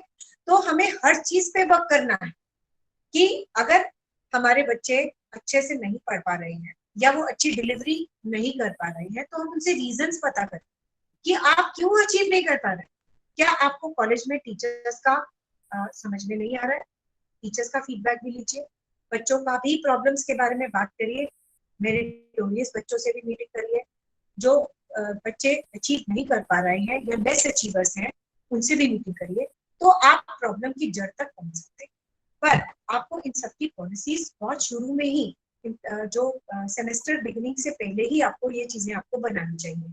फिर आपको डिपार्टमेंटल लेवल पर देखिए, जैसे हायरार्की है, सबसे पहले प्रिंसिपल और उस काउंसिल ने डिसाइड किया, अब आप अपने डिपार्टमेंटल लेवल पे जो टीचर इंचार्ज है उसको भी मीटिंग्स करनी है कि ये हमारा प्लान है, ये हमारा एकेडमिक कैलेंडर है, इस तरह से हम रेमेडियल क्लासेस देंगे, इस तरह से हम मेरिटोरियस क्लासेस देंगे।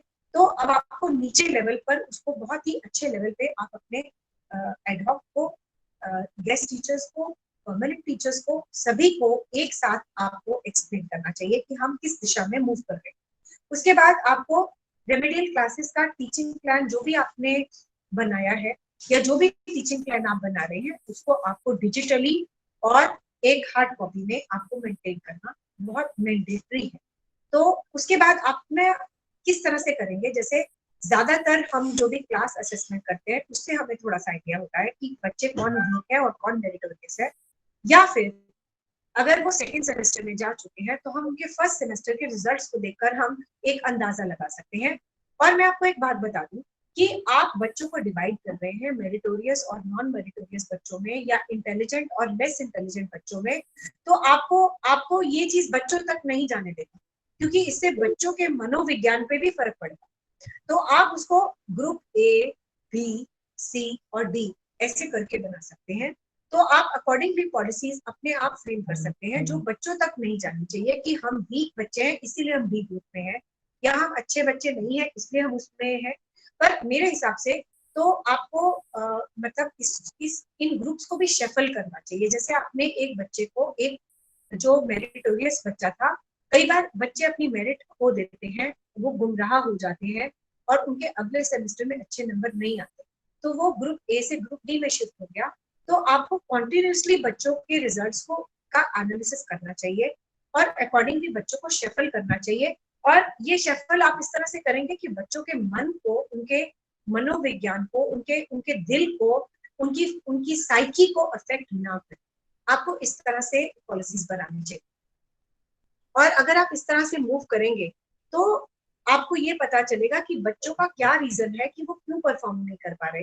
तो अगर आपको ये रीजन पता चल गया कि बच्चे क्यों परफॉर्म नहीं कर पा रहे हैं, तो आपको उनको कुछ ब्रिज कोर्स देने चाहिए, कुछ रेमिडियल क्लासेस देनी चाहिए, कुछ बाहर से गेस्ट लेक्चर्स आपको देने चाहिए, कुछ आपको खास करके कुछ जो कई बार क्या होता है कि आपको घर का एग्जाम्पल देती हूँ कि घर में कई बार बच्चे अपने पेरेंट्स की बात नहीं मानते हैं, पर अगर हम बाहर से किसी को बुलाते हैं तो वो उसी टाइम वो बात सॉल्व हो जाती है, बात मान जाते हैं। उसी तरह से अगर आपको लगता है कि आपके बच्चे परफॉर्म नहीं कर पा रहे हैं, तो आपको उनको किसी एक थर्ड टीचर से पढ़वाना चाहिए, कोई रेमेडियल क्लासेस देनी चाहिए, कुछ एक्सपीरियंशियल लर्निंग स्टार्ट कर सकते हैं, कोई नया प्रोजेक्ट स्टार्ट कर सकते हैं, क्योंकि हमें अल्टीमेटली उनको एक सक्सेस की तरफ मूव करना ही है। और ये हमारा एक बहुत बड़ा चैलेंज है टीचर्स के लिए कि हमें उनको उस रास्ते पे कैसे लेके आना है। और ये पूरी की पूरी लिबर्टी होती है टीचर के साथ, पूरी की पूरी लिबर्टी होती है टीचर्स के साथ कि हम उसको कैसे करें।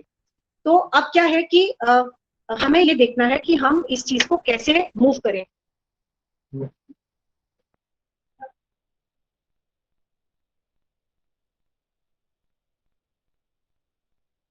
अगला आपका जो क्वेश्चन मेरे सामने है वो है 1.1.2 the institutional adherences to the academic calendar including for the conduct of CIE।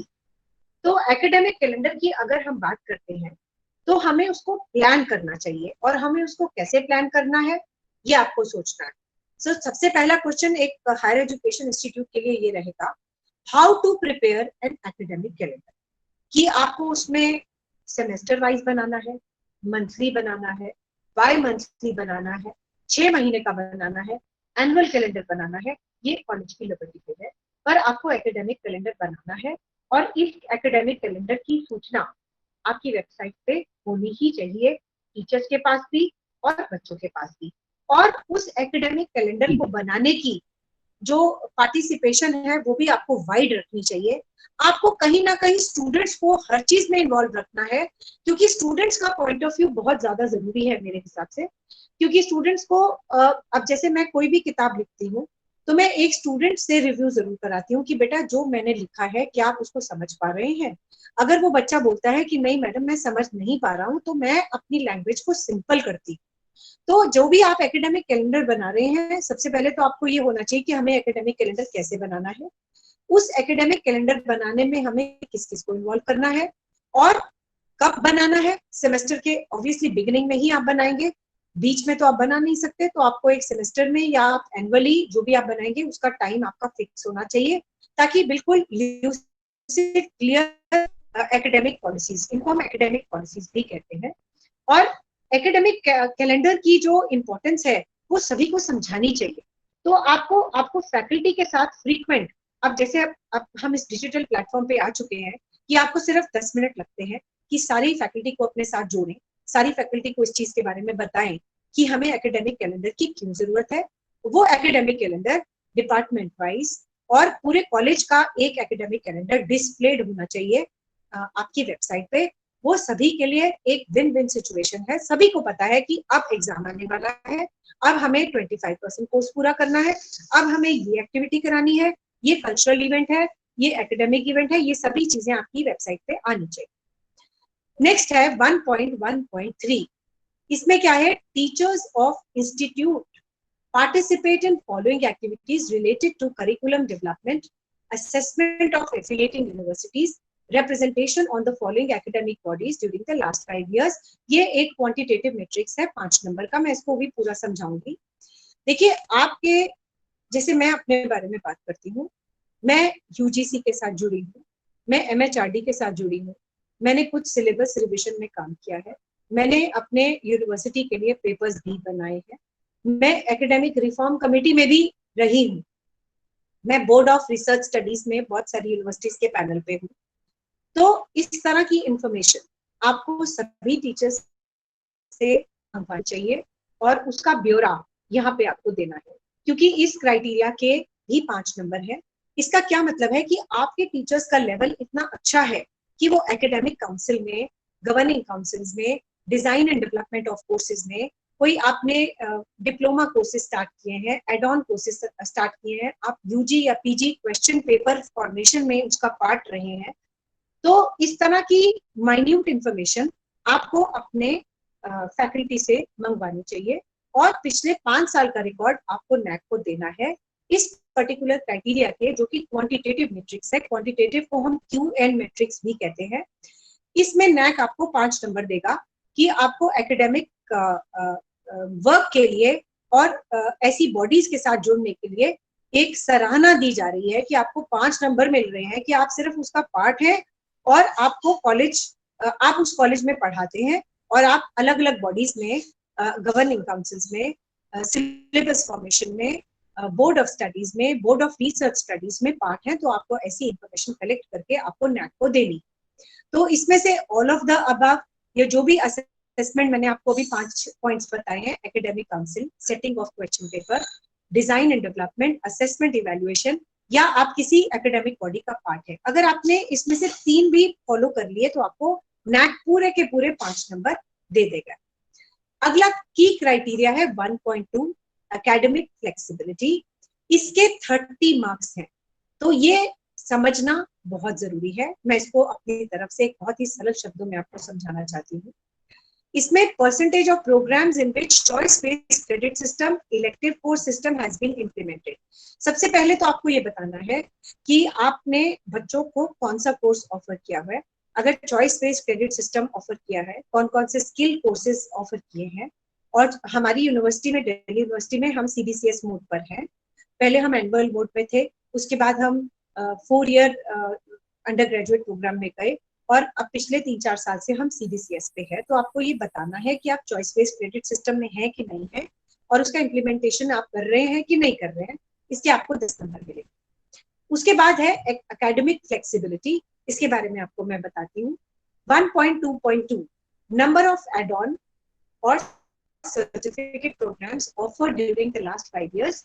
ये आपको क्वांटिटेटिव मैट्रिक्स 10 नंबर का होगा। मैं आपको इसके बारे में बताती हूँ। जैसे आपका बॉम्बे स्टॉक एक्सचेंज है, नेशनल स्टॉक एक्सचेंज है, बहुत सारी प्लेसमेंट एजेंसीज है, तो आप किसी के साथ भी एक एड ऑन कोर्स कर सकते हो। आयुर्वेदा का स्टार्ट कर सकते हो, नेचुरोपैथी का स्टार्ट कर सकते हो, कोई साइंस का एड ऑन कोर्स स्टार्ट कर सकते हो, कोई ICT एनेबल्ड कोर्स स्टार्ट कर सकते हो, जो सेल्फ फंडेड भी होना चाहिए। अगर आपको फ्री ऑफ कॉस्ट मिल रही है तब भी कोई प्रॉब्लम नहीं है, अगर आप अपने बच्चों से फीस ले रहे हैं तब भी कोई प्रॉब्लम नहीं है, पर आपको इसकी पॉलिसी बनानी पड़ेगी। हर चीज की पॉलिसी बन, आप मान लीजिए कि आप जो भी कर रहे हैं उसका पॉलिसी डॉक्यूमेंट मैं आपसे मांग सकती है कभी भी टाइम में, क्योंकि भी आप अपलोड करेंगे सेल्फ स्टडी रिपोर्ट में, उसके पास उसका आपके पास प्रूफ होना चाहिए कि हम कैसे और क्या कर रहे हैं।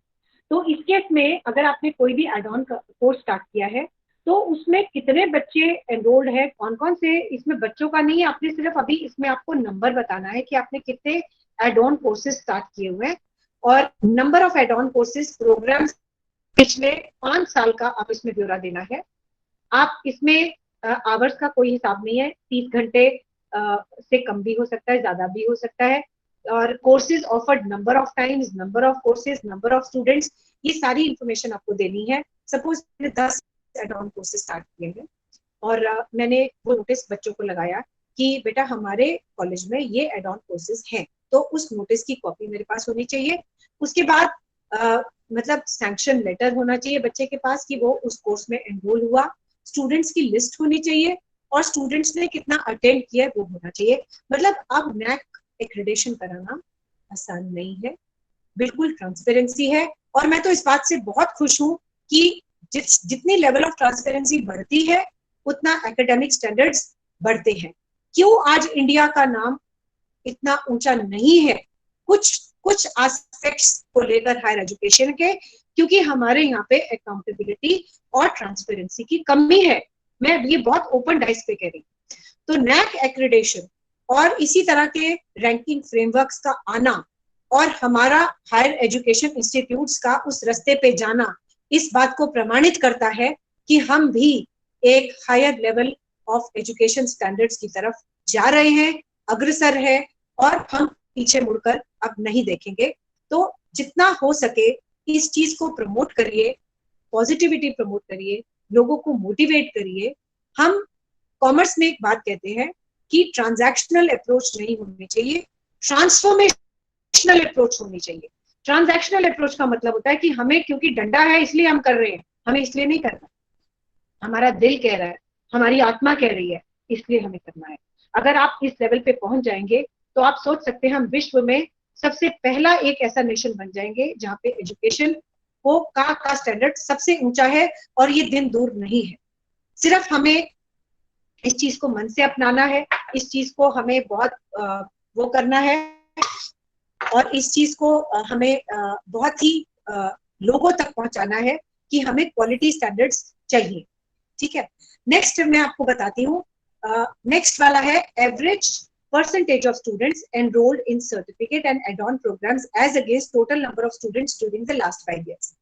अभी मैंने इससे पहले वाली स्लाइड में आपको बताया था 1.2.2 में कि आपको कितने एड ऑन। नमिता मैम, हाँ जी, नमिता हाँ मैम, जी। आप अपनी स्लाइड्स को अगर आप शेयर कर दें हमारे पार्टिसिपेंट मैं वो साथ शेयर होने में ना आपके पिक्सेल्स तो मैं शेयर कर दूंगी इस इवेंट के बाद, जैसे होगा आप इमीडिएटली आप शेयर कर देना, क्योंकि वो शेयरिंग में ना फिर वो स्क्रीन में प्रॉब्लम आती है, बार बार डिसकनेक्शन हो जाता है। मैं सारी स्लाइड्स आपको शेयर करूंगी। अभी आप जो मैं समझा रही हूँ, जो मैं बता रही हूँ, आप अगर मैं आपको स्लाइड शेयर करूंगी, ये भी मेरा एक्सपीरियंस है, लोग सिर्फ स्लाइड पढ़ेंगे, मुझे नहीं सुनेंगे। अभी वो सिर्फ मुझे सुन रहे हैं, स्लाइड्स को बाद में देखेंगे, वो ज्यादा अच्छा है। As an experience teacher I am telling you. Thank you ma'am. Right, 1.2.2 में मैंने आपको बताया कि आप एक कॉलेज कितना एड ऑन कोर्सेज स्टार्ट कर रहा है, कितना उसने किया, उसके बारे में इंफॉर्मेशन देनी है।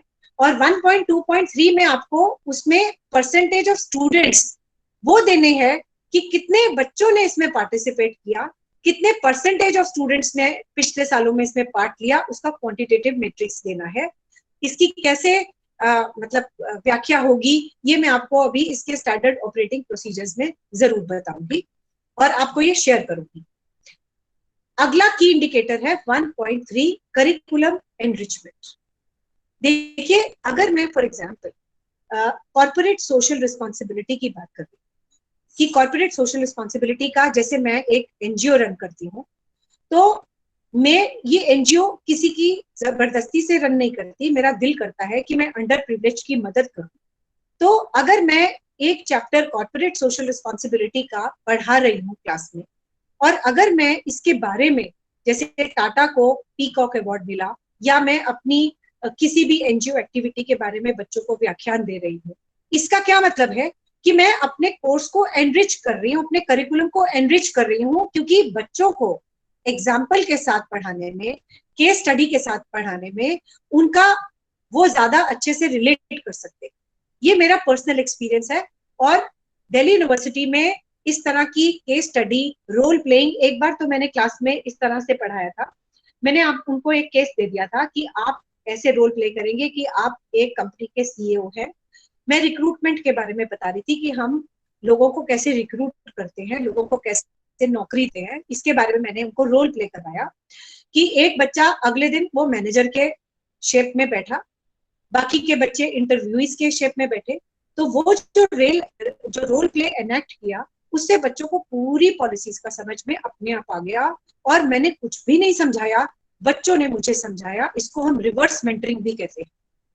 अगर आप बच्चों को एक नया रोल दो कि आप इस चैप्टर को पढ़ के आएंगे, आप यहाँ पे लेक्चर देंगे, मैं आपको एज अ फैसिलिटेटर उसके बारे में एनरिच करूंगी, तो हमें अलग अलग तरीकों से, अलग अलग पेडागॉगी से हमें बच्चों को समझाना चाहिए।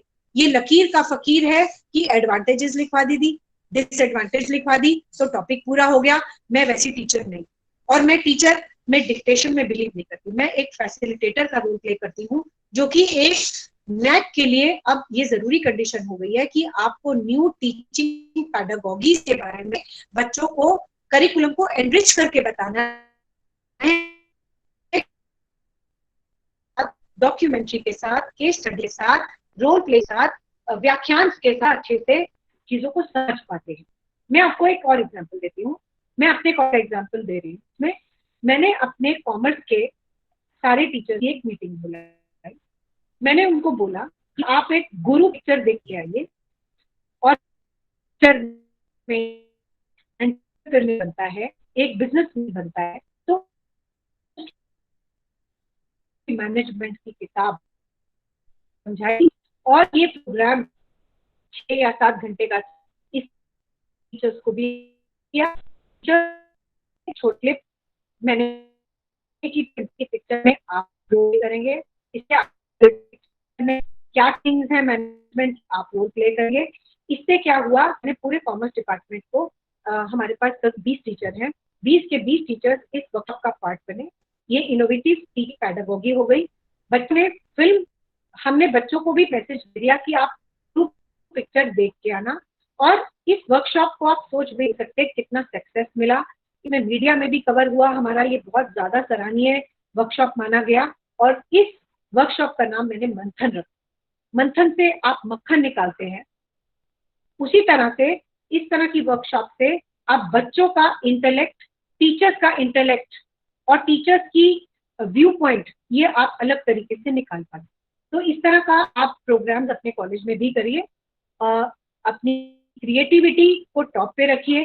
करिकुलम को एनरिच करने के लिए इस तरह की ह्यूमन वैल्यूज, अब जैसे मैंने फॉर एग्जांपल जेंडर के बारे में मैं बच्चों को पढ़ा रही हूँ, विमेन के बारे में पढ़ा रही हूँ, तो मेरे कॉलेज की विमेन डेवलपमेंट सेल का नाम समता है।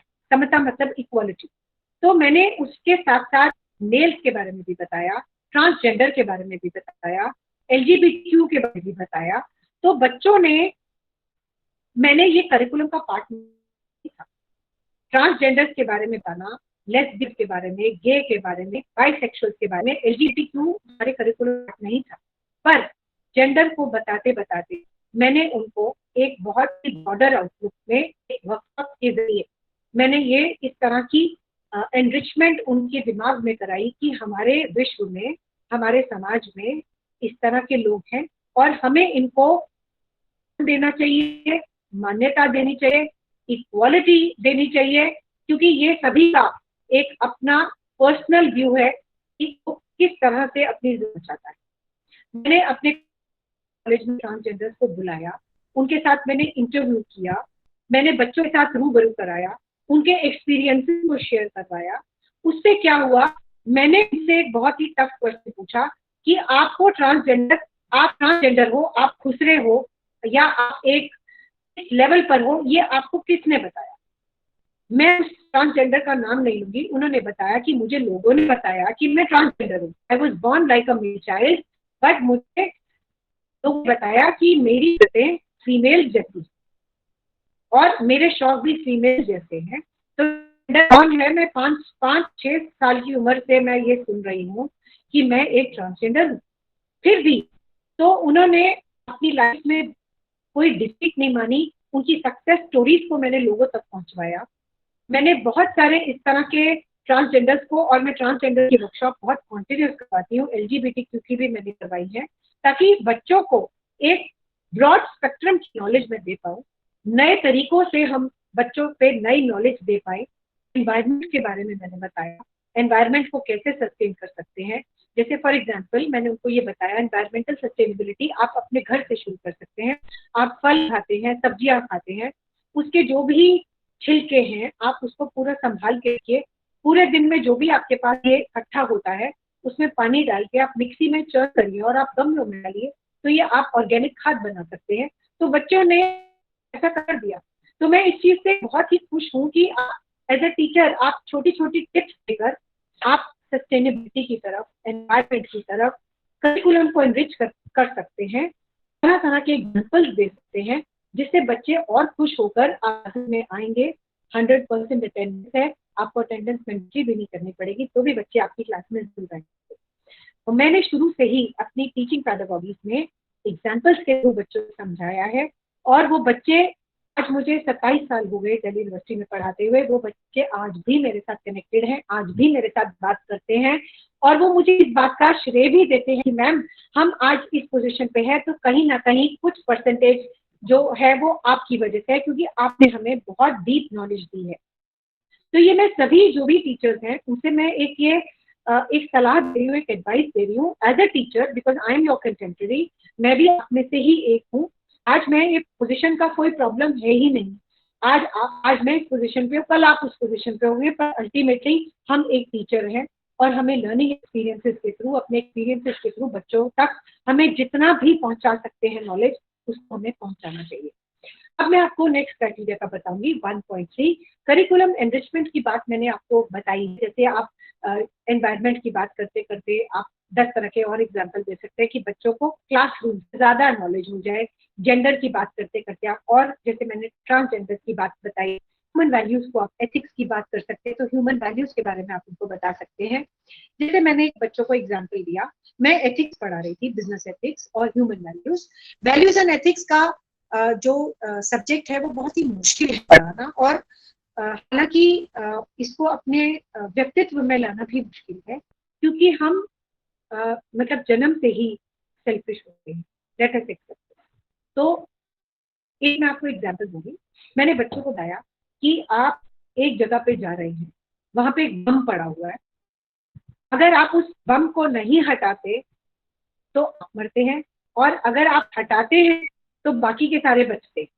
तो उसके पास दो सिचुएशन है, एक बंदे के पास दो सिचुएशन की बात कर रही हूँ, और ये एथिकल डिलेमास कहते हैं, एथिकल बात कर रही हूँ। ह्यूमन वैल्यूज पढ़ाते हुए मैंने बच्चों को ये एक एग्जाम्पल दिया। अगर वो अपने आप को बचाता है तो बाकी के 5 लोग, और अगर वो अपने आप को नहीं बचाता तो बाकी बचते हैं, वो खुद मर जाता है। तो मैंने बच्चों से क्वेश्चन पूछा कि आप ऐसी सिचुएशन में क्या करें। तो बच्चों ने बोला कि मैम हम अपने को बचाएंगे। तो बच्चों ने मेरे से क्वेश्चन पूछा, मैम हमारा आंसर ठीक है कि गलत है?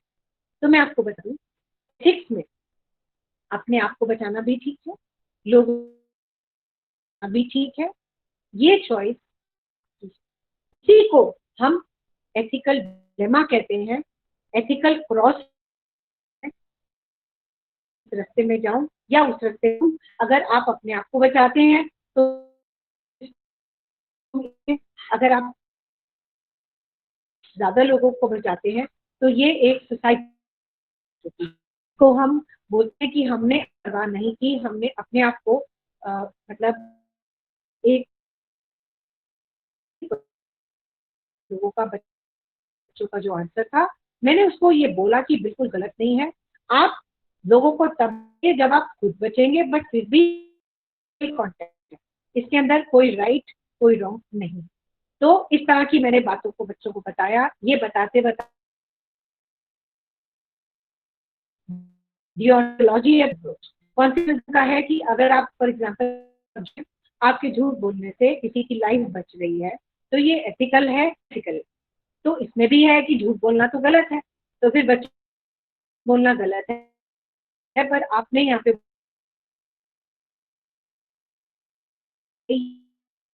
अप्रोच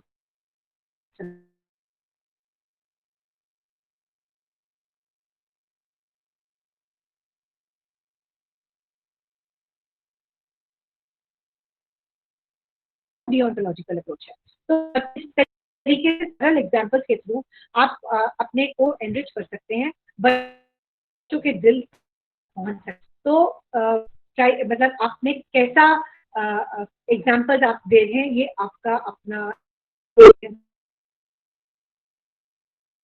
एग्जांपल होगी। आपकी लाइफ के एक्सपीरियंसेस अलग है, आपकी लर्निंग अलग है, तो आपके एक्सपीरियंस। अब मैं हूँ एक्सपीरियंस लर्निंग में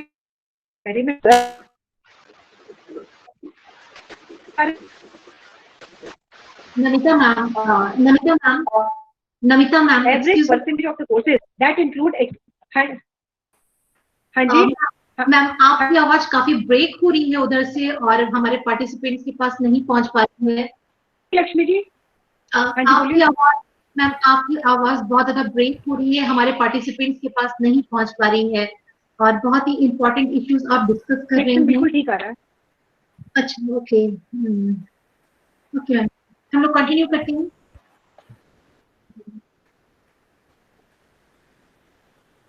आई can be more louder ma'am. जी आरती मैम प्लीज बोलिए। लक्ष्मी जी आवाज आ Lakshmi ma'am, it is already 1:23 hello, और ऑलमोस्ट मेरे को 2 आवाज hours आ हो रही है चुके मेरी?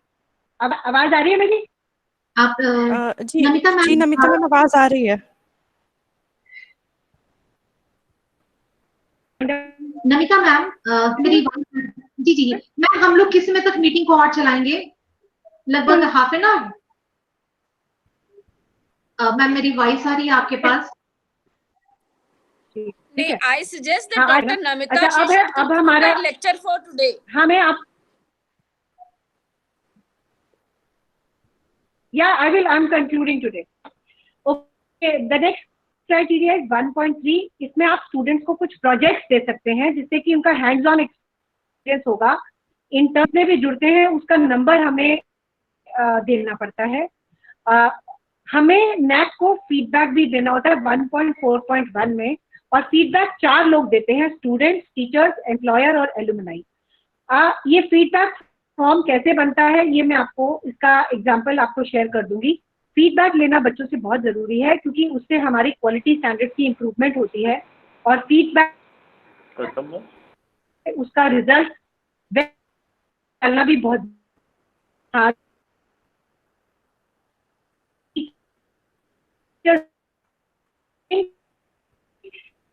The first criteria, to be sharing the PowerPoint presentation with you, with Lakshmi, share it with you. Thank you so much for patiently listening to today's lecture. Thank you so much. Thank you ma'am. Lakshmi ji, आप इसको खत्म कर सकते हैं, मैंने अपना pro खत्म कर दिया है lecture। यस मैम, सबसे पहले डॉक्टर नमिता मैम, मैं बहुत बहुत बहुत थैंक्सफुल हूँ आपके प्रति कि आपने एक आज के जो फर्स्ट सेशन हमारा चला उसमें आपने इतनी गहरी जानकारी हमको दी। मैं सभी के मैसेजेस को पढ़ पा रही थी, सभी ने बहुत ही अप्रिशिएट किया और सभी बार बार आपकी रिकॉर्डिंग्स मांग रहे हैं। मैं आपकी पूरी उसको एक समराइज करती हूँ कि आपने पूरी गंभीरता के साथ एक्रेडिटेशन के बारे में बताया कि हमें इसको पूरी गंभीरता के साथ में लेना है। साथ ही आपने हम लोग को ये बात बताई कि नेट एक्रेडिटेशन एक टीम वर्क का काम है, न कि इंडिविजुअल। और इसके साथ ही आपने नेट का जो न्यू फ्रेमवर्क है आपने उसके बारे में बताया। जो 2 तरह के स्टैंडर्ड है, क्वालिटी और क्वांटिटी, आपने उनके बारे में बहुत ही अच्छी तरह से हम लोग को बताया। साथ ही आपने जो विशेष रूप से इसको रेखांकित किया कि जो हमारा नेट का जो नया सिस्टम है वो बहुत ही पारदर्शी है, बहुत ही सरल है, क्योंकि यही एक ट्रैक है, यही एक प्लेटफॉर्म है जिससे आप सभी विश्वविद्यालयों को, सभी संस्थानों को, सभी महाविद्यालयों को एक साथ चल के अपनी गुणवत्ता को बढ़ाना है। इसी के साथ में आपने मेंटर और मेंटी के विषय में और कॉलेज की वेबसाइट को हम अपडेट किस तरह से करें और उसको अपडेट करने की क्या क्या बेनिफिट्स हैं आपने बहुत ही बारीकी से उनको बताया। साथ ही आपने इस पहलू पे भी आपने रेखांकित किया आपने कि इवेंट करने से पहले और उसके बाद में हमें उसको सोशल मीडिया पर लाइव करना है और उन सभी का रिकॉर्ड रखना है। बहुत बहुत बहुत आपकी मतलब की गहरी जानकारी नहीं है। और साथ ही आपने जिस तरह से करिकुलम इम्प्लीमेंट्स के बारे में इसके इफेक्टिव करिकुलम के बारे में बात की डॉक्टर नमिता मैम, मुझे लगता है कि आज का जो ये हमारा सेशन है, जितने भी हमारे पार्टिसिपेंट्स जुड़े हुए हैं सभी ने बहुत कुछ सीखा है। डॉक्टर नमिता मैम, आपने एक बात कही थी कि किसी भी कार्य को करने के लिए हमारे आगे बढ़ने की इच्छा शक्ति दृढ़ होनी चाहिए। डॉक्टर नमिता मैम, आप मुझे सुन पा रही हैं? डॉक्टर नमिता मैम, आप मुझे सुन पा रही हैं मैम? जी मैम, हमें आ रही है आवाज आपकी। Lakshmi ma'am, you are audible. Namita ma'am, जैसे कि डॉक्टर नमिता मैम ने एक जो सबसे जो मेन बात इसमें जो निकल के आई कि आगे बढ़ने के लिए हमारी इच्छा शक्ति होनी चाहिए। बिल्कुल मैम, आपने बिल्कुल सही कही, क्योंकि कहते भी हैं कि कुछ कर गुजरने के लिए मौसम नहीं, मन चाहिए। अगर हम मन में कुछ करने की ठान लें तो कोई भी कार्य हमारे लिए मुश्किल नहीं होता है। सबसे मेन चीज जो मुझको लग रहा है कि अगर हम कुछ भी ठान लें तो शायद हम लोग इन सब चीजों को बहुत ही आगे तक लेके जा सकते हैं। इसी के साथ मैं डॉक्टर नमिता मैम का, अपनी principal ma'am doctor Virendra Gandhi ji का, अपनी टैक्टिकल टीम विशेष रूप से डॉक्टर आरती जी का, जिन्होंने बहुत ही अच्छी तरह सबको संभाल के रखा हुआ है, और दूर दूर से देश के कोने कोने से और विदेशों से जुड़े हुए जितने भी पार्टिसिपेंट्स हमारे साथ में हैं, मैं आप सभी का बहुत बहुत धन्यवाद ज्ञापित करती हूँ। और आप लोग को इंश्योर करती हूँ कि रिकॉर्डिंग्स को हम लोग आपको मेल करने की पूरी कोशिश करेंगे। अगर ये सक्सेस रहा तो फिर हम लोग आपको अपनी तरफ से ये रिकॉर्डिंग्स वाया मेल भेजेंगे। लक्ष्मी मैम, हम ये मेल कर देंगे, इसमें कोई इशू नहीं है। हम लोग आज जब ज्वाइनिंग लिंक भेजेंगे तो साथ ही हम आज की रिकॉर्डिंग का लिंक शेयर कर देंगे सभी पार्टिसिपेंट्स को। जिसमें बहुत जो भी नमिता मैम ने कहा है वहीं से शुरू होगा, नमिता मैम के लेक्चर से ही, ताकि सभी उसको रेफर कर सकें। Excuse me, बहुत Dr. अच्छी Lakshmi. Excuse me, Dr. बात Lakshmi. Ji, Dr. Ji, Vivek ji. Srivastava here. I have हाँ, a query. Madam Namita clear कर पाएंगे इसको, I think. मेरा एक निवेदन है कि सर क्वेरीज का राउंड हम लोगों ने आज नहीं रखा है, मैंने कल ही लास्ट डे है। हाँ सर, Okay. केवल लास्ट में हम लोग क्वेरीज रखेंगे। आप अपनी सारी क्वेरीज नीचे चैट बॉक्स से सर आप इसमें डालिए और आप लोग क्वेश्चंस को अपने पास रखिए, क्योंकि जिस दिन हमारा लास्ट सेशन होगा उस दिन हम डॉक्टर नमिता जी को और ज्यादा समय के लिए रोकेंगे अपने साथ में, जिससे कि वो हम सभी की क्वेरीज को समाधान कर सके, सभी के प्रश्नों के उत्तर दे सके। आपको लक्ष्मी आज ma'am, I'm sorry Okay. to interrupt you. मैं जितने भी Okay. पार्टिसिपेंट्स ने One आज thing more, अपने madam. क्वेश्चंस चैट बॉक्स में डाले हैं, हमने वो नोट कर लिए हैं। अगर ये पार्टिसिपेंट्स अपने क्वेश्चंस अपने पास नहीं भी रखेंगे, हम इन सभी के questions with name last day Namita ma'am को दे देंगे। हम वर्ड फाइल में नोट करते जा रहे हैं, तो सभी पार्टिसिपेंट्स से अनुरोध है कि आप प्लीज अपने क्वेश्चंस चैट बॉक्स में डालते जाइए, हम उसे नोट कर रहे हैं और हम नमिता मैम से उन सभी क्वेश्चंस का जवाब लेंगे। बिल्कुल। और Last इसी paper. के साथ आपको आज का सेशन कैसा लगा और किन विषयों के ऊपर आप और चर्चा चाहते हैं, आपके प्रश्न साझा आपको धन्यवाद। नमस्कार, आप लोग मीटिंग लीव कर सकते हैं।